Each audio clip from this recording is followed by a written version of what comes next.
Well, hey, Saturday night. I'm just sitting around in my play clothes stitching.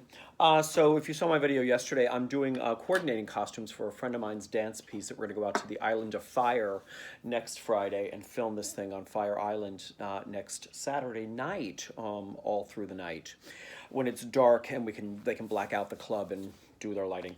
So anyways, clothing was borrowed from the TDF costume collection. You get a mixed bag. So here's this pants. Let's talk about, look at this incredible fabric. These gorgeous pants. And it's always a mystery because things get donated to the costume collection, who knows from where or when, a lot of the time.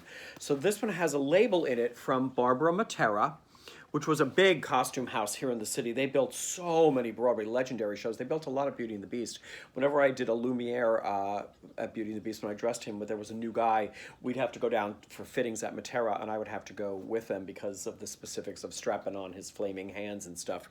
But anyways, so I know these were built by Matera, and don't know for what show, because you've got different numbers and things like 9, 27, Mr. Stewart, which we can have all sorts of different numbering and labeling systems that we understand what we're talking about. But the only other thing that's written in under Mr. Stewart is Chicago. Now, I don't think it's the musical Chicago, although the 1977, I think it was 77 production, was more of a period piece, so could have been. I suspect these might be from Showboat, which is an epic show that has at least a scene set in Chicago in the 1910s or 20s or something. I could be very wrong. Victoria also has a scene set in Chicago. It could be anywhere, but I have a feeling that the word Chicago is about a scene within whatever show these came from. Anyways, legendary pants. Now here's the thing though. I had to take them in about a ½ inch for the actor that's going to wear them for our little overnight shoot. They're janky because when things go to costume collection, then they get borrowed endlessly, could be. And a pair of pants this gorgeous, I'm sure they've been borrowed a lot. So anybody can do any alteration on them and just throw them back into the costume collection. They're not checking to see what somebody did. After I took them in, I had to pick out the stitching so that I could open up this back center seam here. It was the seam was much further out. I don't want him to have a wad of just balled up fabric, so I had to open it out and iron it out. I was picking through, first of all, 3 different sets of stitching that people did over time that they didn't pick out the previous stuff. How dare you?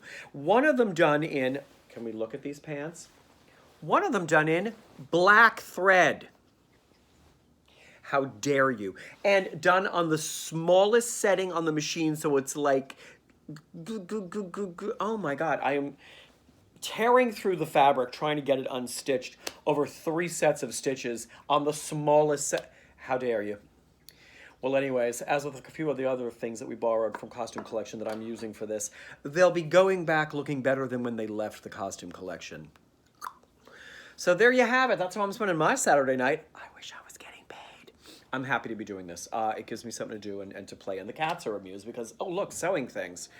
No, don't anyone worry about, oh, the thread, look out. Oh, the needles, look out. They're not stupid, nor am I. I've got eyes everywhere, and I put everything away before I close shop down for the day, because I don't want anyone to get the good idea of like, hey, wouldn't that be fun? So there you have your story. Okay, bye now. Stitch away.